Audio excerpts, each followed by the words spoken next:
감사원장님, 네, 혹시 여동생 있습니까?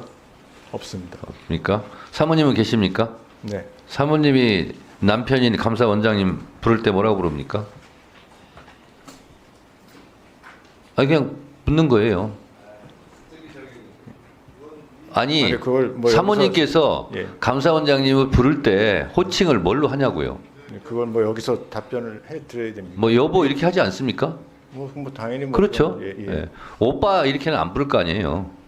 예. 오늘 오빠가 난립니다 지금. 친오빠를 지칭하는 거다. 오빠는.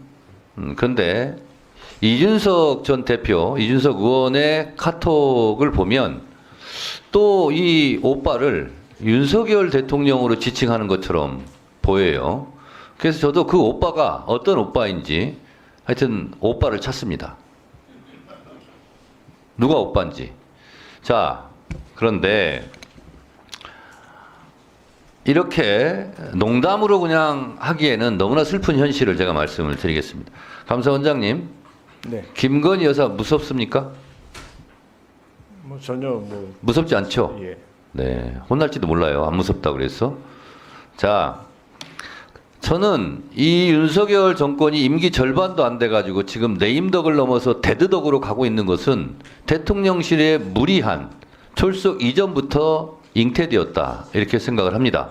그게 시작이었다. 그러니까 지지율이 40%는커녕 30%, 어떤 여론조사는 지금 19.2%까지 나왔어요. 거의 뭐 탄핵 전야입니다, 지금. 자, 21세기 대명천지에 21g 같은 회사가 국가보안시설일 수 있는 관저공사에 이렇게 개입했다라는 것이 참으로 놀랍습니다. 먼저 보겠습니다. 모든 사업에는 사업 계획이 있고 그에 따른 계약 체결이 있어야 되는데 21g 같은 경우는 사업 계획과 그에 따른 계약 체결이 없어요. 그냥 무조건 공사부터 시작합니다. 이게 대한민국에서 이런 일이 있을 수 있을까요? 시공, 감독, 준공 과정에서 거의 모든 법을 위반했어요. 국가계약법, 건설산업기본법 다 위반했어요. 이 정권은 출범하면서 대통령실 이전하면서부터 위법을 시작해요. 두 번째, 대통령 비서실 측이 실제 공사 내역을 반영하는 준공 도면 등도 제출받지 못했어요. 그냥 공사를 시작합니다. 공사가 먼저 진행되면서 관자에 대해서는 규정에 따른 준공 검사도 이루어지지 못했어요. 대한민국 어디 농막 하나라도 지으려고 해도 이러지 않습니다. 다 관공서, 군청, 구청 다 허가받고 해요. 다 감독받고 하고 감시받고 하고.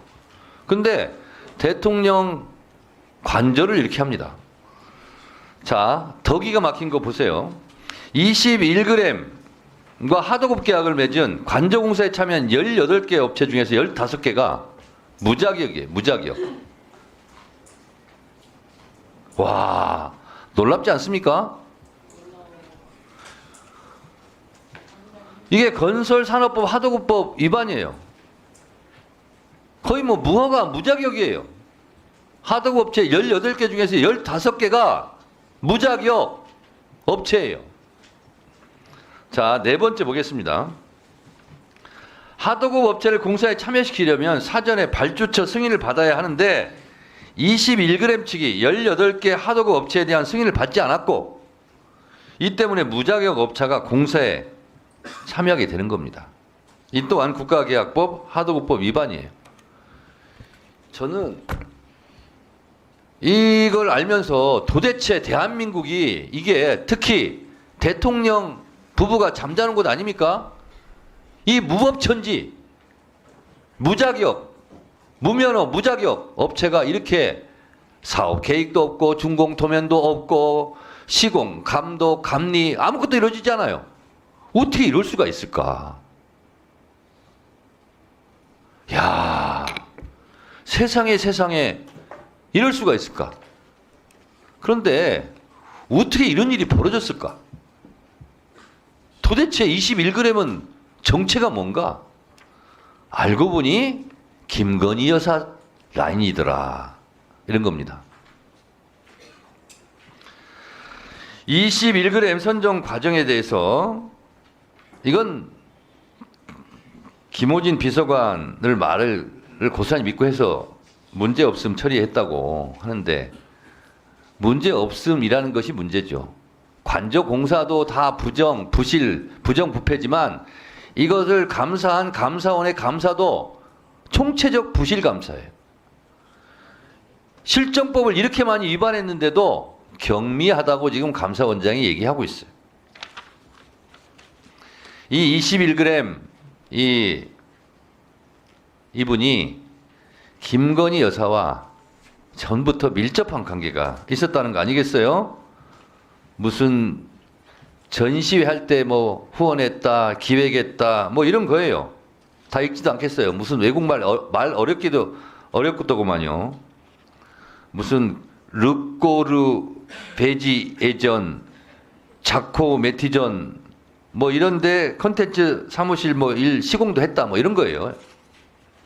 그리고 21g 대표 김모 씨가 비타민 디자인이라는 회사에서 디자인 실장으로 일하면서 마크 리브 사진전 1분 더 넣으세요. 피영전, 점핑 위드 리브전 이런 거에 대해서 디자인을 총괄했다는 거예요.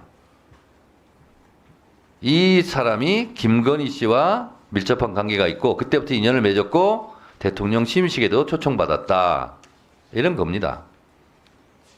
그리고 이 인테리어 업체 21g이 나라장터에 관저니까 보안을 유지하니까 공공주택 인테리어 공사 뭐 세종특별지시 왜 이게 세종특별지시를 했는지는 모르겠어요. 그랬는데 불과 2시간 49분 만에 여기가 낙찰됐대요. 서로 안 짜고 이렇게 될 수 있을까요? 야, 놀라운 일이에요. 그러니까 결국은 김호진 씨는 그냥 앞에 나와 있는 사람이고 실제로 김건희 씨가 저는 이거 다 주도했다고 봅니다. 그러니까 감사원에서도 김건희 여사 무서워서 고발 조치도 못하고 수사 의뢰도 못하고 그냥 경미한 사건으로 아 이건 덮어야 되겠구나 이렇게 생각한 것 같아요. 답변 드리겠습니다. 감사원장님 예. 뭐 답변할 게 있습니까? 조금 뭐 변명처럼 들리시겠지만 이건 저희 입장. 그럼 변명해 보세요. 예. 변명은 아니고요. 약간 지금 막 자꾸 이제 경미하다고서는 얘기를 하시는데요. 사실은 아까 이제 질의 과정에서 왜 관련 공무원들에 대해서 수사요청이나 고발하지 않았냐 이제 그런 질문에 대해서 제가 이제 다른 비슷한 공사와 관련해서 비슷해서 그렇다고 답변하는 과정에서 그렇게 된 것 같은데 저희들이 수사요청이나 고발에 이를 정도의 형사벌에 이를 정도의 사안은 아니다라고 위원회에서 논의하는 과정에서 그렇게 결론이 났다는 말씀 다시 한번 드리고요. 하여간 총체적 부실이라는 건 저희들이 감사 결과에 뭐 충분히 다 저기 지금 위원장님 말씀하신 거 다 저희들이 감사 보고서에 적시를 했다고 생각을 합니다. 근데 아까도 말씀드렸지만 누가 시켜서 했냐, 김호진 비서관에 대해서 왜 추가 조사를 안 했냐 하는 부분은 아까도 모두에 말씀드렸지만 이게 수의계약이 된 거고요. 수의계약 자체는 적법하다고 봤기 때문에 그리고 그 이후에 그 업체에 어떤 특혜가 간 부분이 없었기 때문에 이걸 갖다 누가 발주해서 누가 시켜서 누구 사주로 어떤 업체가 선정됐냐 하는 부분은 저희들이 크게 중요하지 않다고 생각을 했습니다. 그래서 원장님 예. 정리하시고요. 그 잘하는 거 특기 있잖아요. 수사기관에 이 자료를 흘리시든가 고발하든가 하세요. 네. 주 질의